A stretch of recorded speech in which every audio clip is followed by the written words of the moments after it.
think they were just kind of overreactive with the whole situation. They did not appreciate what was going on. Basically, for the most part, everybody was just like, oh, this is an SMF show with a bunch of other stuff loaded on top of it that we basically want to skip. People, like, yelled at my league for being one-sided, my league's match, which is kind of right, but, you know,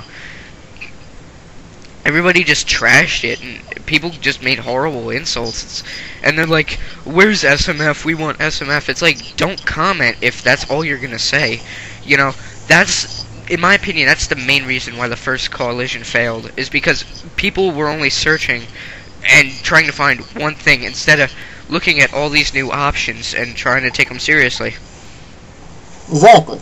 That's what pissed me off, actually, because I commentated probably 3 or 4 matches for different leagues, you know, and yeah, I put my free time in it, and I get dissed and everything else, all because my old mic and everything else. But they weren't dissing me really.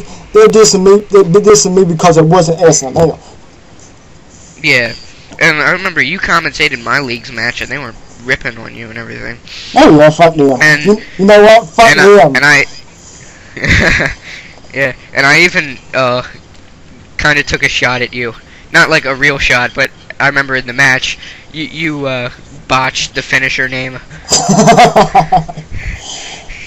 I remember you telling me before I did that, but make sure I call that finisher right, and I never did. I never could remember it. That's alright. Everybody makes mistakes. I forgot what I called it, really. What I call it, backflip or something? I have no idea. I can't even remember. I just remember that because I just edited these words over the fucking video. Yeah. But besides all the hate every call getting, I think the current state of call is basically it's in a good standing right now. There's a bunch of good leagues out there that people need to just need to look for and give leagues a chance, especially like yours. You probably gained probably 20 or 30 subscribers unexpectedly after that last CPV you did. I wish I would have reviewed it, but that's my bad, man. I was on a break. Yeah. Sorry, man. Yeah, we got, I think BTBH was possibly our most successful event, which is kind of sad because it only got us 10, 15 subscribers, but take what you can get, you know. Hoping to really build up more as the season goes on and eventually make it all the way to Phailomania and have a lot of subscribers going on and everything, but, you know, shit happens, and sometimes the best leagues aren't always watched that much. I mean, look at the great independent leagues that we have in real wrestling right now. I mean, they're in, I wouldn't say horrible shape, but compared to WWE, they're not even close, and they're better, and they have better quality, in my opinion. But they would never be anywhere close to WWE. We ain't supposed to be talking about this, but I'm going to go ahead and get on this subject with you since we're talking. Fuck it. Yeah. You know what I mean?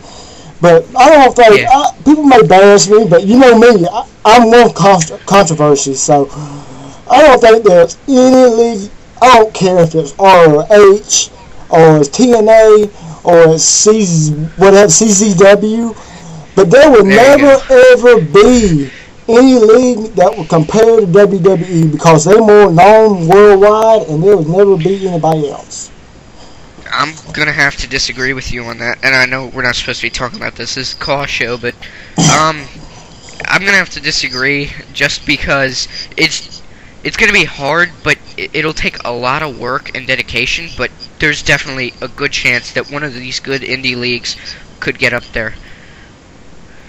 And there's always a good chance that once hold on a second, my bad, I'm coughing, my bad.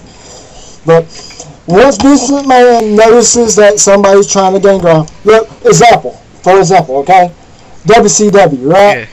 They were doing good they was doing good for a while, and then they just started going downhill a little bit. Vince McMahon bought it, then they killed it.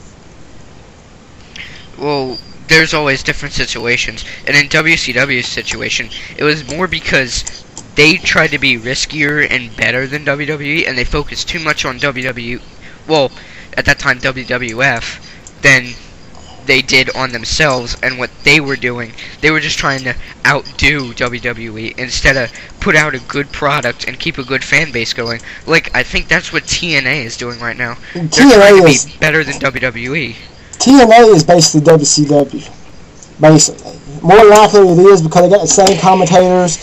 All they got is old WWE wrestlers and old WCW wrestlers. And some ROH wrestlers. That's it.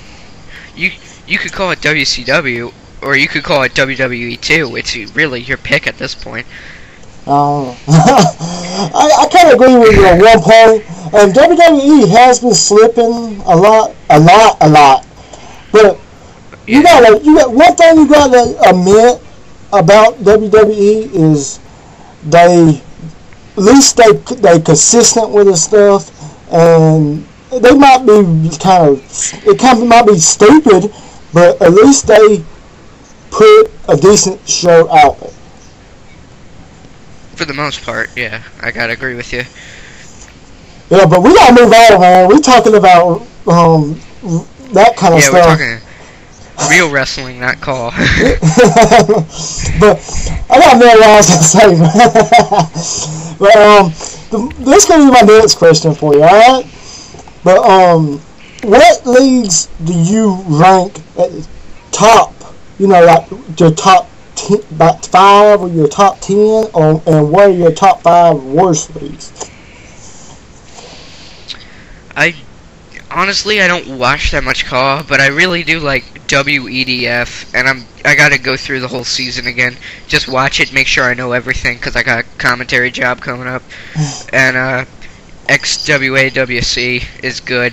You know, that's only 2 I can think of off the top of my head that I really watch. But bad leagues, they come a dime a dozen. For every good league, there's about 20 to 30 bad leagues, in my opinion.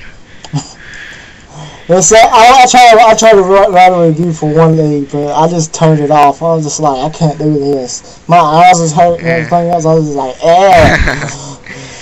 And that's hard for me to do because I'm a reviewer. I can review everything. I thought I could. Yeah, definitely.